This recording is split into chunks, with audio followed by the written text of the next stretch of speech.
All right, good afternoon. Welcome to the weekly take on the market. Today is Friday, March 21st. It's about 12:15 Pacific Standard Time. I have something at 1 o'clock when the market closes, so I was unable to do the video at that time. So I'm going to try to sneak it in here. I got like a 30-minute window here. So it was now or never. Here we go. I'll be your host. My name is Scott St. Clair. I'm the manager of the Premium Product Group here at Investors Business Daily. I'm not licensed. Please take a moment to read the disclaimer. Okay, so we'll do the market indices. We'll do stocks to watch. We're going to skip the industry groups for the sake of brevity. And then obviously we'll do the quote. Got to have a quote, right? So a lot of screenshots here.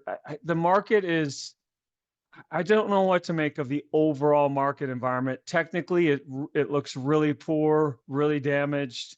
It's very heavy, has a hard time going up. It can go up for a half a day, sometimes a quarter of the day, but it can't stay up, it seems. So that bothers me technically. But the sentiment seems way over their skis as far as bearish. People got quote unquote bearish fairly quickly. So it leaves me in the lurch as far as what to do. And so I'm very lightly invested. I don't even think I have a short. Did I cover I think I covered the one single short I had today. And I just have a handful of small long positions because I just am confused. And when in doubt, stay out is another old Wall Street adage, and it makes sense. Here's a great chart on trend following. So a lot of people say market timing doesn't work because you got to get out at the high and get into the low. And that's why they say it doesn't work. And that's where they're confused because there's a lot of meat on the bone in between. So you don't have to sell the high. You can sell, the high after it's corrected. You don't have to buy the low. You can buy the low after it's rallied for a little bit. And just using the 200-day moving average on being in the S&P or being out. Look at the outperformance since roughly 2000. So 2000, from 95 to 2000, was kind of in line, but it really diverged because of that. It kept you out. That move down from 2000 kept you out, and then it got you back in roughly around 2003-ish or somewhere in there. And that's the key to outperformance sometimes. You don't always have to beat the market. The math is cruel to the downside. If the market does 25% in a row for 10 years and you do 22%, and then in year 11, the S&P goes down 50% and you go down 5, I haven't done the math. Maybe I'll do it after. I probably should have done the math, but I'd be willing to bet that your performance would be much better than the S&P over that 11-year time frame, because avoiding the downside is so much. There's so much value add to that. These really bad downsides. I don't know if this is going to be a really bad downside one. I haven't the slightest idea, but all bad downside ones start with 10%, right? This is kind of like the first loss is your best loss. So, you want to heed that warning. So the S&P below the 200 days, it's hard for me to get excited about the market. So it's really the big caps, which led the market up, that are kind of causing it to go down. So the S&P 493 is actually up 1% for the year. The S&P was -3, and the Magnificent Seven were down 12. So they led us on the way up. Now they're dragging us on the way down. In January, Goldman Sachs surveyed their clients. So this is a sentiment indicator. In the 8 years of results firm published this year, expecting the U.S. to be the world's best performing region for stocks was the highest ever. No surprise, what's performing this year? International stocks. The U.S. is bottom of the barrel so far this year in mid-March. So too many people on one side of the boat. AAII bears. So the 4-week average, you can see the performance after, and this is like, we're in like uncharted territories. Since 1990, you've only reached this kind of green line 4 times. So this is one of the things out there that keeps me from being heavily short. Technically, I would like to be short. I see weakness in a lot of names, but I'm afraid of a big snapback rally because of if these numbers are right, and who knows. But if they are, then a lot of people have gotten bearish already, and once they get bearish, you tend to have these snapback rallies. So this is one indicator that makes me think that maybe we could get some type of rally, at least to test the bears, see if we can get any more movement to the downside. Everything, when it moves down, it just legs down. So you've got this bad break, and then we'll build some kind of leg here, and then another break if it's going to make another low. Same kind of indicator from Sentiment Trader. You can see when things are extreme with those green arrows, and normally those are pretty good times, if not great times, to buy the overall market. Okay, I saw this one today, and this is flying in the face of those previous sentiment indicators we just saw, and it says retail has only had a net sell imbalance of 7 days so far in 2025, according to Goldman Sachs. So institutions, professionals are bearish, but retail has been sort of trained to buy the dip. That's kind of what this chart is telling me. So, and there's, the old adage that retail is dumb money is, I don't know, maybe that's an old adage. I feel like retail they've gotten a lot sharper through the years, that's for sure. They disseminate, there really isn't like any difference in the information that institutions receive versus retail. There's probably a sliver of information. It's very hard to get information that's different. So maybe that's it. I don't know, but this is something that kind of tells you maybe why the market is having a hard time holding any kind of bounce, because you haven't really washed everybody out like it seems. And it's so short too. We're what, 15, 20 trading days off the all-time high. It's a little early for probably a bear market or a correction to end. I prefer corrections in duration and magnitude. Those are the best corrections. 20, 25% over 3 to 6 months gives stocks a chance to breathe. You get some cups with handles, some double bottoms.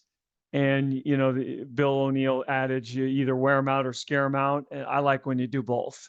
So when you go down over a number of months and you go down significantly, 10% I don't think is enough of a magnitude down to really shake the tree. 20, 25, 30%, that'll shake the tree for sure. All right, so let me turn off my camera, and I'm going to pull up the charts.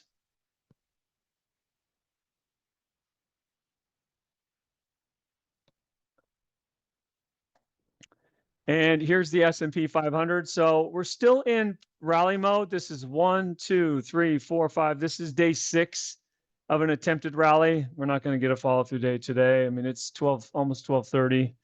The NASDAQ is a little different because it didn't undercut. So this is day 1, 2, 3, 4, 5, 6, day 7, I guess. Either way, if there was a follow through day, both indexes would qualify, barring some type of undercut like that for the NASDAQ. And we've got to go below this low for the S&P. So again, magnitude 10%, getting close, not quite there. Duration, in my humble opinion, not enough. Just not enough to shake people out. You get these are pretty nasty, but nobody's getting their 401k statement in that time frame that's going to cause them to panic, right? If S&P goes down 25, 30%, and you get people with their 401ks, and they have, let's pretend they have $1 million in their 401k that they've built up over a lifetime of working, and then it's 900, then it's 850. then it's 750. That starts to leave a mark, I think. And that would cause some type of kind of capitulation, maybe where you could get some type of low. But it'll show up in the charts if that were to happen. There are some world markets that are acting okay. Brazil, Poland, I showed all of those. International stocks, EFA is exchange traded fund for the the EAFE index. Nothing wrong with that. It's not doing anything, but it's above the pivot. And if you look at like a weekly chart, that doesn't look bad at all. There was this small cap ETF that I stumbled across. ADV. Gosh, I can't remember the ticker symbol, but basically it was world stocks less US small caps, and it was coming out of a really long base. And so, kind of a lot like what this is doing. I mean, this could be emerging from a really long base. This has gone sideways. You go to the monthly. I mean, it's gone sideways since 2021, and it hasn't. I mean, this is the all-time high in 2007. Haven't exceeded that. But I don't know. I mean, I don't know how much upside they have because of the quality of the companies that are in these indexes. They just don't have quite the earnings growth that the NVIDIAs and Facebooks and Googles and Metas, I know I said Facebook, do. So, but can it go up, can it for a handful of years go up 80% or something? I don't see why that couldn't happen. So just food for thought on the US versus the world. There's a lot of buzz on that. So Jason Shapiro, who I think is the Contrarian Report is his handle, and he's been on the IBD podcast and stuff like that. And he tweeted, like, I mean, literally this day, he said, "Is there anybody that doesn't know that the right pair trade is Brazil versus long Brazil, short Nasdaq?" And again, to that sentiment standpoint, and I was like, yeah, he's right. Everybody, it's all over CNBC. Everybody knows that international markets are doing super well. Another sign that maybe you get, like, even if it's the tiniest shift for a day or two or five. So I did buy EWZ here, and I actually sold it that day when he tweeted that. I don't know. Normally I wouldn't react on something like that, but like the light bulb went on for me, and I was just like, it's going to pull back, and what's going to happen if it pulls back? I just don't have a lot of conviction. So if I don't sell here at 27 or whatever, I'm going to sell here at 26 and a half. I know it's not a big difference, but 50 cents on a handful of shares across a number of family accounts, it adds up. So I that's how I do it. Now, I almost bought it back today, and I still might do that, but I'd like to see a little bit more sideways. So I just don't know what to think of the market. The jury is still out. There's a lot of reasons to be bearish and a lot of reasons to be bullish. So maybe you just do nothing. I still love Chinese stocks in general, but I'm down to just like BABA. And it's just because it's big, it's liquid. It's been the good one so far. I'm trying to turn over a new leaf once in a while with certain names and not sell them so quickly. Normally I would just be completely out, but I'm just a little bit in. And actually today, so if we go to stocks to watch, I actually started to build up more of the position. So I would call it like a medium-sized position, but I actually sold it fairly well on this day. When you're breaking out of a nothing, so I know this looks like a high tide flag, but it's not. It's too short to be a high tide flag, but it has the spirit of a high tide flag. And you have a really strong breakout that day. Bill would call it breaking out of a nothing. I heard him say that one time. It really stuck with me. I think he even says it in the home study course on model books on Apple. When I think he wrote breaking out of a nothing and you sell it. I didn't want to sell all of it in case I was wrong, and it closed right near the high, so I really thought it would kind of continue. But ultimately, I think you just get like a little bit of FOMO buyers here. They're afraid it's going to run away from them, and they're just weak holders. And so it just takes a little bit of a shakeout, and you're getting those people out now. I don't think there's anything wrong with stock. I'd love for it to go sideways for another couple of weeks like this and get on that 10-week moving average.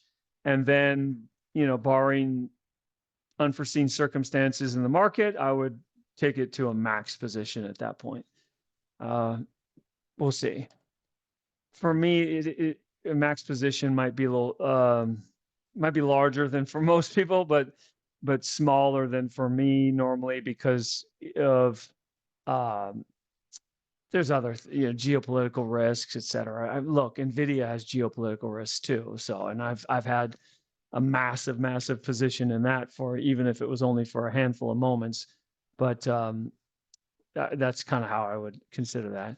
Futu, I bought this today, but I have to be honest, I'm not loving it. I feel like I'm cheating in the handle a little bit. So I have a very small position, and unless we get some kind of rally here in the last 30 minutes, I'll be out of that. It's just not gonna take it home. And then PDD had interesting day yesterday.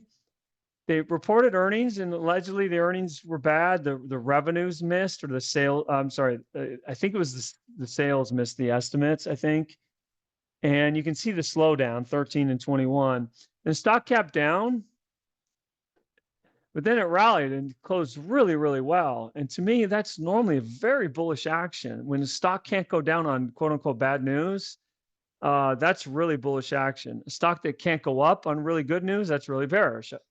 So I bought PDD yesterday when it was blue. So I might have been up maybe 80, 90 cents coming into today, but then it just gapped down and didn't act well. So I pushed it out. So I don't have it.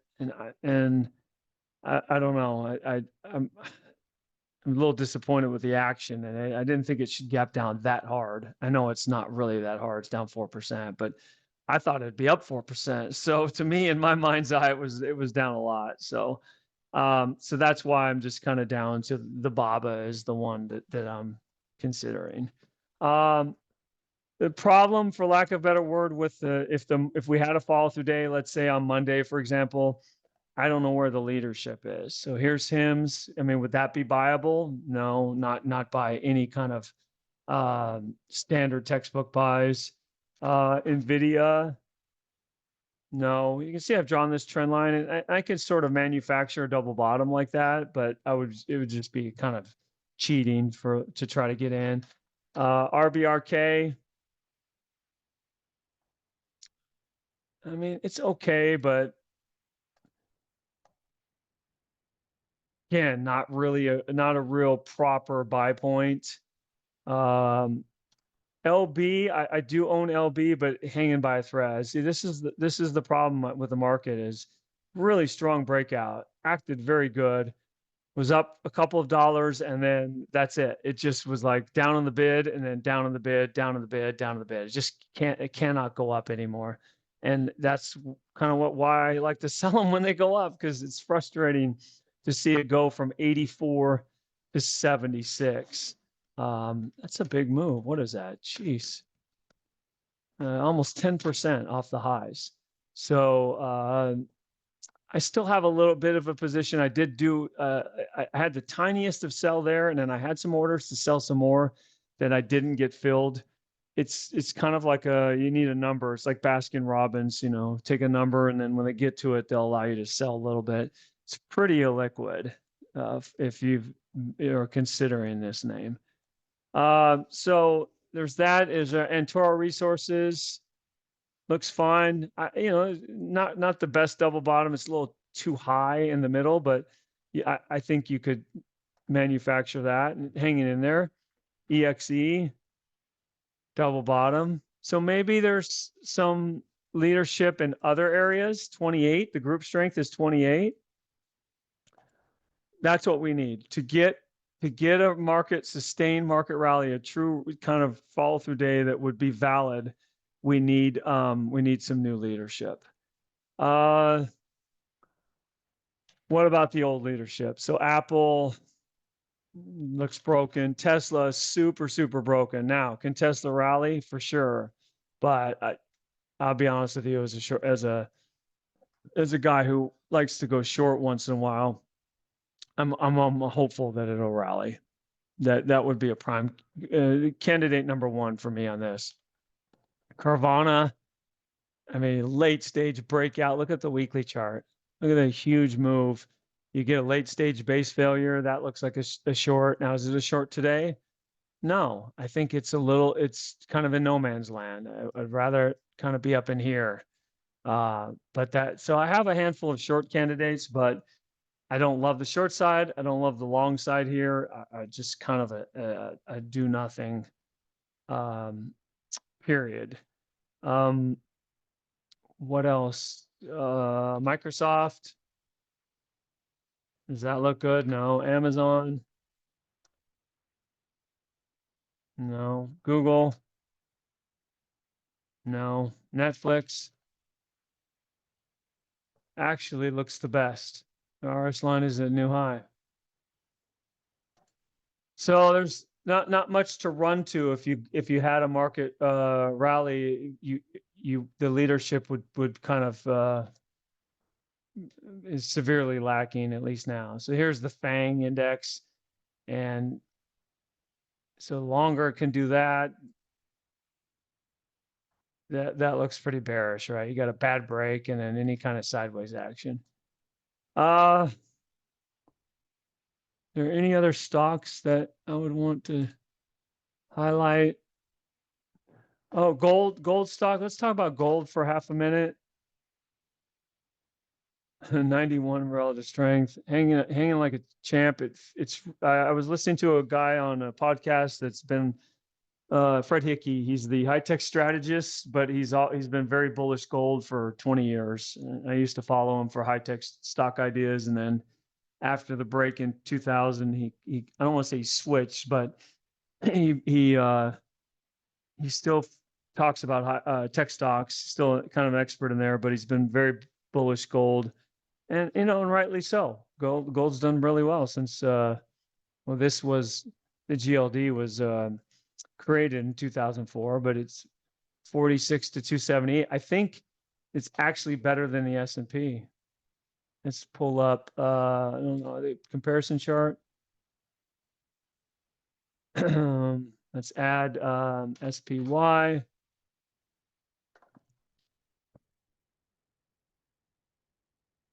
And I think you'd win a lot of bar bets with this one, right? So since 2004, and it probably even going back to 2000, even better. GLD is up 500% and the spiders are up 400%. Anyways, gold is acting fairly well. A little bit extended in my book. I don't own anything. I did own AEM for a while. It's acting fine. Hasn't done anything wrong. Again, it comes down to conviction. It's hard to hold something if you don't really love the story, if you don't have conviction. The littlest wiggles will get you out. Bitcoin, it's at least it's above the 200-day, below the 50. It doesn't look terrible. It's trying to consolidate, build some type of base, but I don't know. I just don't do much with this. MicroStrategy. It is actually in the most recent time frame outperforming the market. So maybe like see this normally this is how I would want to short, like right here on these rallies up there. But it's just been outperforming the market. The market's been going down and this is not. So I would think that if you got a market rally, this might go up faster than the market. So I haven't done anything with this in a long while. All right, let's go to the quote of the week.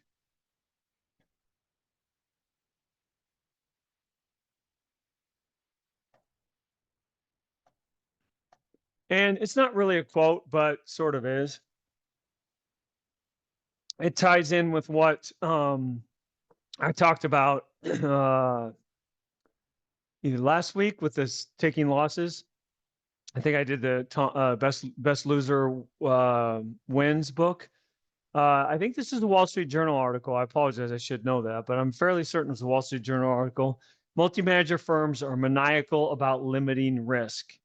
At Millennium is one of the really huge hedge funds out there. When a portfolio manager's losses reach 5% of their allotted buying power, the amount of money that team is able to invest usually gets cut in half. So if they give them 10 billion, they go down 5%. You guys have 5 billion now. When losses reach 7.5%, Millennium typically unwinds all of their trades and shows them the door. That's pretty harsh.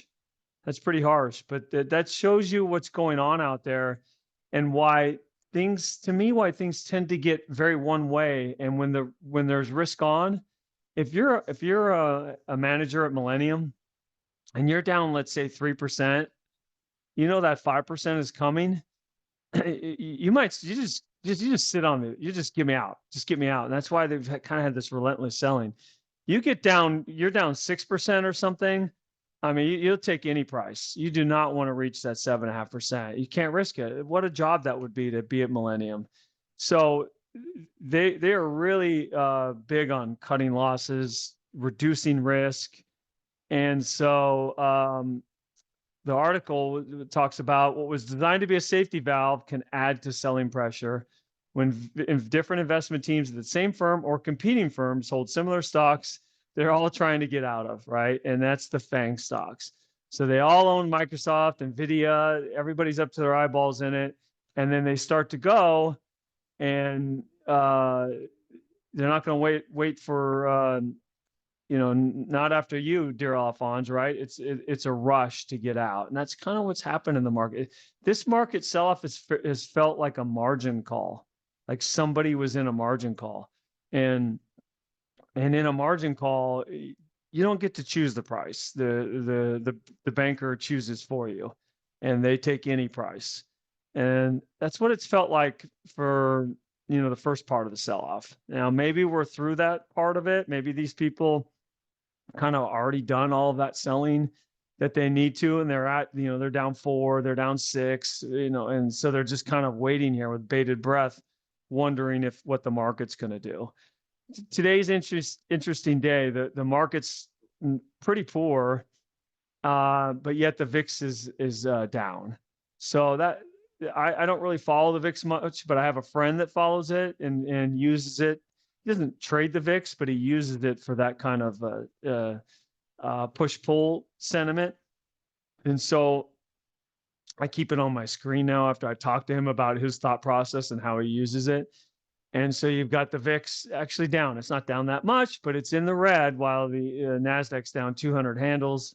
And so I'm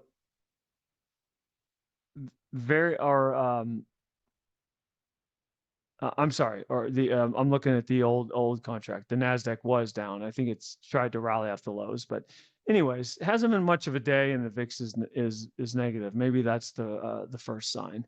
So, but this is typical. Like I talked about Michael Platt a handful of weeks ago and he does the same thing, at least when he ran outside money.